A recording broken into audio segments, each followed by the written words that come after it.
Well, it's been an honor and a privilege to serve this president in this country. I will never be able to thank the president enough for what he has been able to allow me to do. I had a great opportunity to have some tremendous folks on a team here that worked tirelessly to promote the president's agenda. I'm leaving it in capable hands with both Anthony and Sarah Sanders, who has been just a tremendous partner and will continue to do the president in this country a great job. All right, walk us through what happened. And from what I understand, and all the reports are, the president did not want you to go. Tell us what happened. He didn't. He's been very gracious throughout this process. He wanted to bring some new folks in to help rev up the communications operation. And after reflection, my decision was to recommend to the president that I give Anthony and Sarah a clean slate to start from so that they can talk about the president's agenda and help move it forward. And he, after some back and forth, understood that the offer that I was making was something that was in the best interest of this administration. I thanked him for the opportunity. And I'm looking forward to watching Anthony and Sarah do a tremendous job. All right, walk us through that to the extent that you can share the conversation. You went in and you said you want to give them a clean slate. Give us a little of the back and forth between you and the president today in the Oval Office. Well, Sean, I will say this. I've never revealed private conversations that have been privy to the president. I will say, as I mentioned a moment. You're on your way out. You might as well, you're right. You know what? You're right. I'm on my way out. Why not? But as I said, I went into the president after we had the discussion early with Anthony and Sarah about what the president's desires were. And I said, sir, I've had the opportunity to think about this. I think it is in the best interest of this administration and your presidency that I give these two individuals the opportunity to operate without me in the way so that they have a fresh start, that I'm not lurking over them. And I think that's in the best interest of the organization, of this administration, and of his presidency. And so there was a bit of a back and forth. He's an unbelievably gracious individual and wanted to make sure that I thought that was in the best interest of myself as well. He's always thinking of others, and I assured him that I would be just fine. He assured me that he would continue to be as supportive as he always has been, and I told him I would stay on for a few weeks to ensure a smooth transition. He accepted that, and then we kept working hard to advance his agenda. Did you feel in any way that your role had been diminished? I mean, you started sharing the podium with Sarah Huckabee Sanders. Anthony Scaramucci comes in. Did you feel in any way that this was against you? Did you feel you were pushed out in any way, or this was just totally your decision? No, but as you mentioned, the president obviously wanted to add to the team more than anything. I just think it was in the best interest of our communications department, of our press organization, to not have too many cooks in the kitchen. And so I think that's a good quality.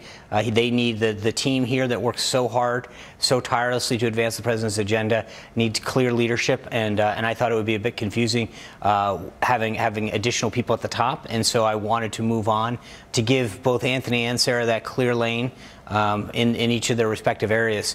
But look, we've been working tirelessly trying to advance this agenda. There's a lot of people here doing a lot of amazing work on the digital side, on our research side, on our press operation regionally.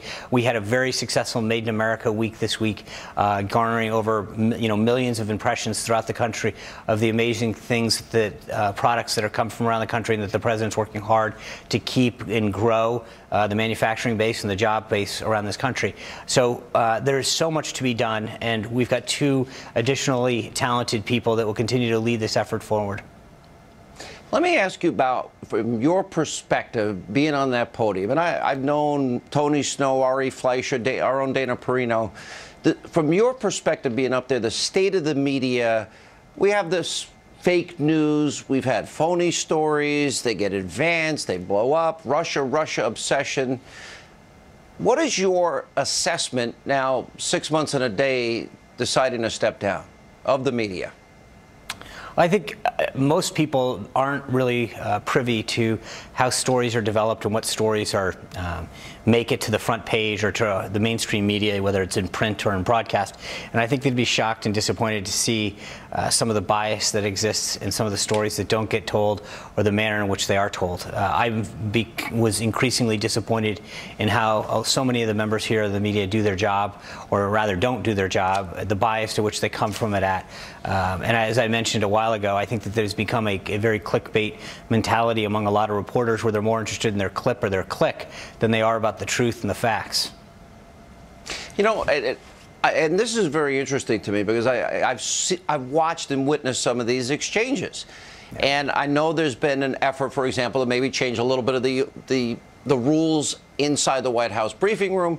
And one of them was, you know what, maybe we're not going to do everything on camera. And maybe the person at home, the average person at home, doesn't quite understand that when those guys get their moment, their idea is to get into as contentious a battle with you as they can.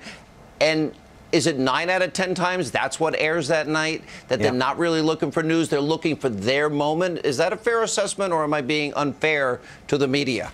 No, I think that's a very fair assessment. Now, I don't want to paint everybody with the same broad brush, but I do think that you're very accurate in terms of the majority of folks that are now in this in the briefing room that are going into journalism. They're not there for the facts or the pursuit of the truth. Rather, they are trying to figure out, how do I get on TV? How do I become a YouTube star? And that's disappointing. But there are some good reporters that still spend time getting to know, to learn the facts, to get the story out, and they should be rewarded and praised for their journalism. It's not about being easy or hard or right. It's about being right and trying to get the facts and get the story right and inform, the readership or the viewership. And there are some reporters that do that. But by and large, we're seeing more and more where it's about the clip or the click. Yeah, and I got to imagine that these were extraordinarily difficult times because the media has been so obsessed with Russia.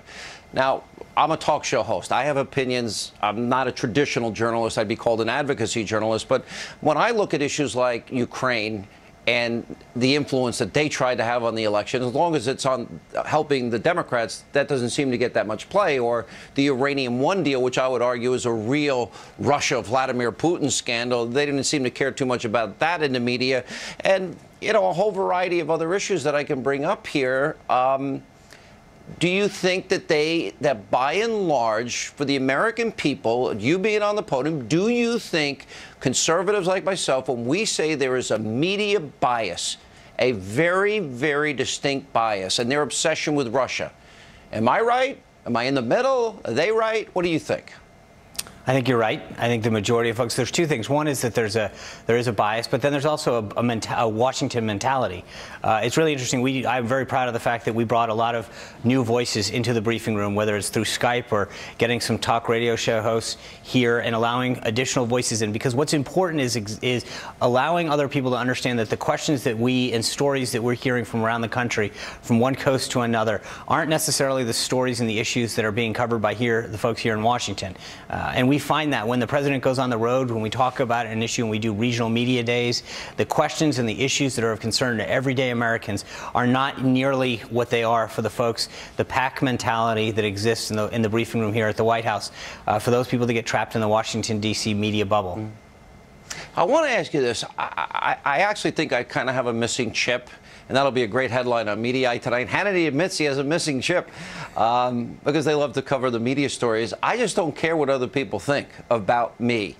Was it hard for you when Saturday Night Live would go after you, or other people, late night comics, would attack you? I remember asking this one time, and I remember your answer distinctly, but I want to ask you before our audience here, was that hard? Did you have a sense of humor about it? Did it bother you deep down in any way?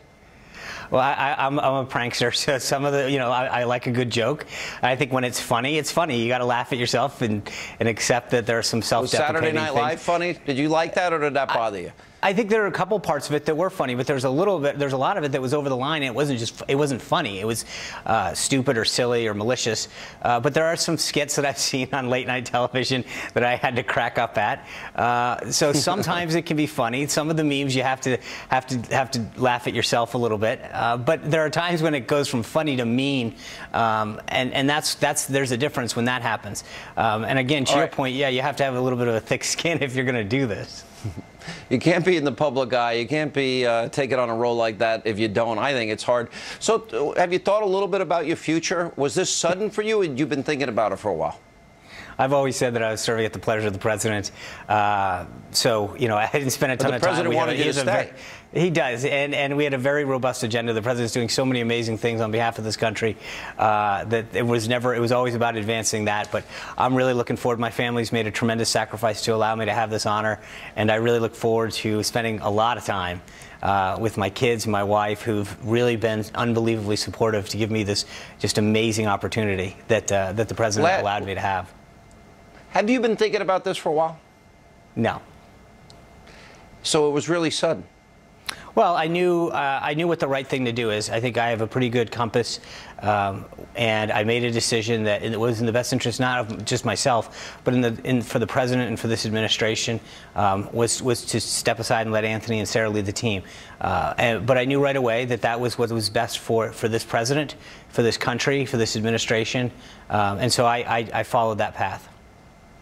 Last question, and I think it's probably the most important question. Are the American people being served by the media in this country, or is there a big disservice to them? Well, I wouldn't paint it with a broad brush, Sean. I think some, yes. Some networks, yes. Some reporters, yes. But in a lot of cases, the answer is no.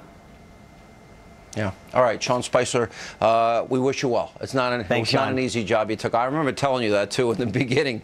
I said, are you sure you want that job? Be careful for what you ask for. We wish you the best. Thank you. And I will tell you, I have no regrets. I can't thank the president enough for this unbelievable honor, and I will always be grateful for that. Well, I hope you'll still come on with us, and we want to get your take on the events of the day. Thanks for being with us. You bet. And coming up, we'll have an exclusive interview with the White House